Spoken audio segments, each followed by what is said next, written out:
Yo, what's going on YouTube? Today I'll be bringing you a deck profile which got me to the top 4 of a remote duel winner box. The deck I'll be featuring will be the Invoked Shaddoll Dogmatika deck. I think the deck is really good and is a really good meta call right now. The only thing the deck, in my opinion, struggles with is Droll and Lockbird, but even it can play through Droll. It can still put up a pretty good board when your opponent trolls you. So yeah, let's just get right into the deck profile, shall we? So for the main deck, I'll just start with all the monsters. First of all, I am playing Triple Aleister. It's pretty self-explanatory.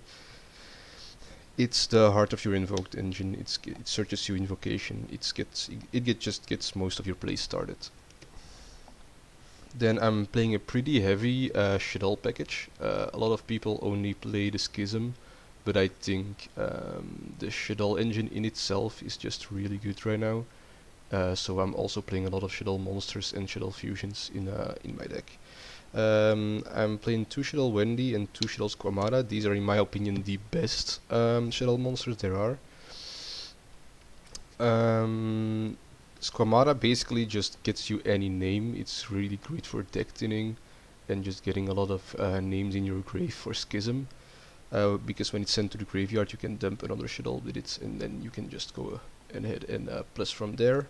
And Wendy, when it's sent to the graveyard, you can special summon a Shaddoll monster from your deck in phase and defense position, which obviously is also really great because they all have flip effects. Then for the other Shaddolls, I'm playing 1 Hedgehog, 1 Beast, 1 Dragon, and 1 Ariel. Hedgehog and Beasts are just 2 free pluses when they get sent to the graveyard, so that's really great. And these are 2 really great toolbox options. This pops back row, and this banishes up to 3 cards from the graveyard, which is like really strong in this meta. Like, it's really strong against Tritron and against Virtual World and in the mirror. So yeah, there's that. Then for my Dogmatika engine, I'm playing Triple Ecclesia. Yeah, it's just straight up the best Dogmatika monster there is because it searches all the other ones. Then I'm playing 2 Fleur de Lis. You can play 1, but I really like 2 for the follow-up plays. And then I'm playing 1 Maximus for the Shaddoll Winda play you can make with it.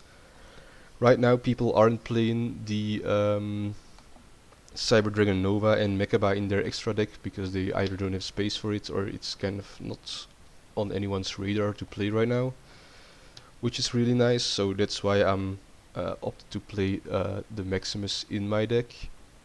If people end up playing Mechaba and Cyber Dragon Nova in their deck again, I'll probably just cut this, but for now it's really good. It's really good going first and going second to break boards as well.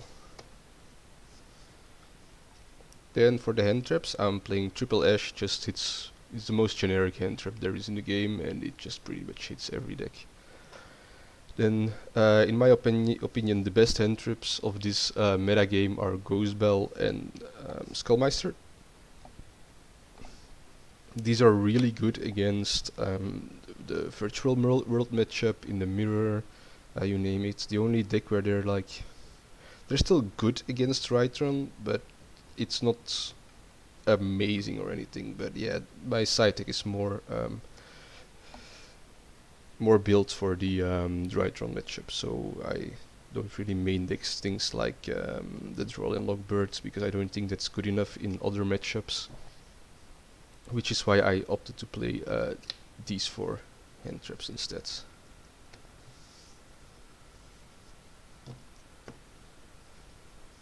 Then onto the spells, I'm playing triple Meltdown and 1 Terraforming.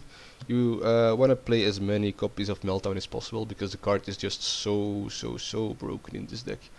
The best effect of it isn't even searching Aleister, it's just the fact that they cannot respond to the summons of fusion monsters, and they cannot respond to the they cannot negate the activation of fusion spell effects. So that's really great.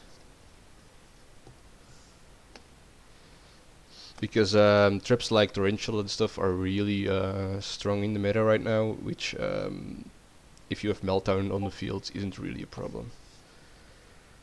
Then for the fusions, I'm playing 2 invocation. I think 3 is too much and 2 is perfectly fine. Then triple Shaddoll fusion because it's the best fusion card in the game and we're playing a heavy Shaddoll count. It breaks boards, going second and going first. It's also still really strong.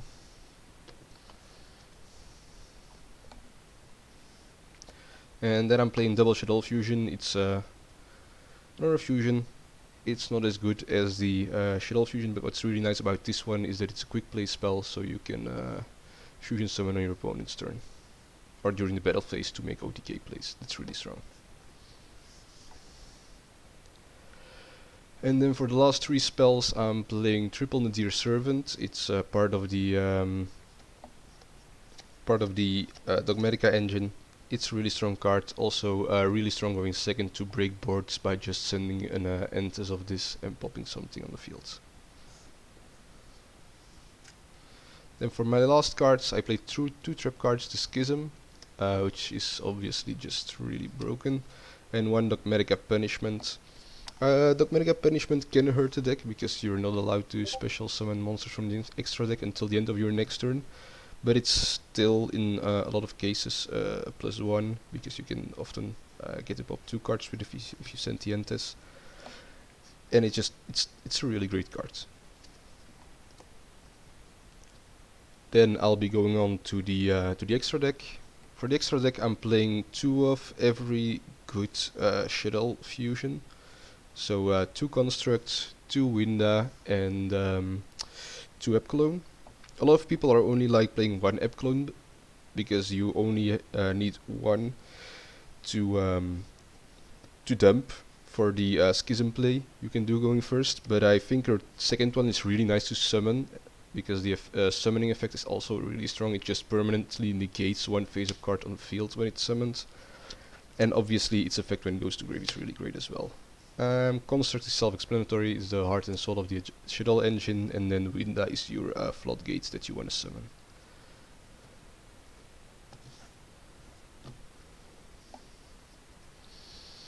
Then for our Invoked fusions, I'm playing double Mechaba. It's the best Invoked fusion there is. It's a non-negate, it's really great. Then I'm playing 1 Purgatrio. You can cut this for something else if you want to, but I find it to be really strong, especially when I'm playing, I'm siding Dark Ruler no more, so I can just Dark Ruler their field, make this and just clear their entire board with it. It's really insane. Then we have 1 Invoked Agodis. This one's a really strong card because it's a free pop, and if you have Meltdown on the field, it's basically just a Trident they can't really respond to, which is really nice, and it also facilitates OTK plays because it can gain a lot of attack by banishing fusions from your graveyard. Then for our Dogmatika fusions, we play Titaniclat and Entes. Titaniclat because it can get you a search, and Entes because it gets you a pop.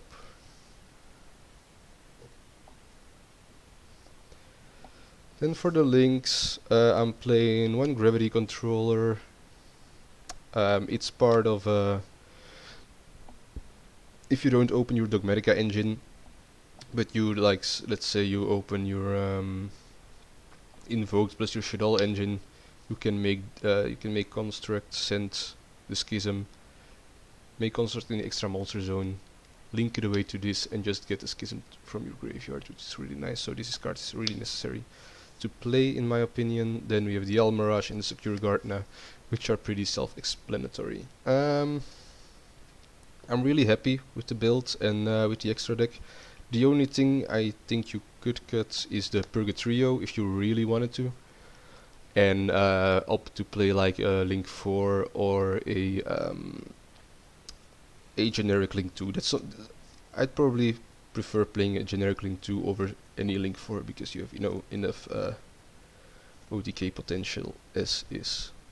So the only thing I'm sometimes missing is a generic link too, but it's still fine in my opinion. Then let's move on to the side deck. For the side deck, I'm playing triple Droll for the Dryton matchup. Dryton can't really play when you Droll them. They of course have Herald of Orange Lights to negate it a lot of the time, but yeah, if they have it, they have it. If they don't have it, they're a lot of the time just gonna have to pause their turn, which is really nice.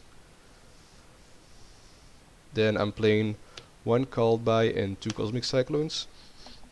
It used to be no Call By and triple Cyclone, but I decided to put the Call By in last minute because everyone's siding triple Droll, which can hurt this deck quite a bit in certain hands. So I decided to just put this in because it's really great in all the matchups that Cyclone is good against as well, and many more. So it's basically just, in my opinion, better than Cyclone, which is why I decided to cut 1 Cyclone for 1 Call By the Grave.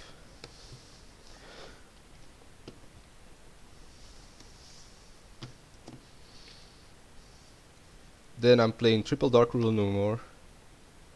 Card's insane.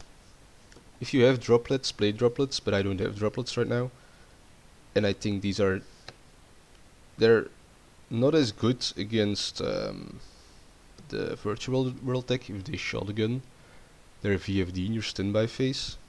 But if they don't, it still works. So yeah. Then for the trap cards, I'm playing triple evenly matched, a card that's insane this format in my opinion with all the outlick going around, so yeah, nothing more to be said. It's a blowout card, it's really strong. And then for the last card in my deck, I'm playing triple judgment for going first. The board we make kind of loses to droplets, so we wanna just side this in to counter the droplets. And it's pretty much really strong against everything, so I usually just side them in against anything going first. They've done wonders for me. They have negated so many droplets. It's insane. So this card is really, really strong in my opinion. Yeah, so that's a deck profile. I hope you guys enjoyed it. If you have any suggestions on what I should change, please leave it in the comments. And with that, I'll just head out. Peace.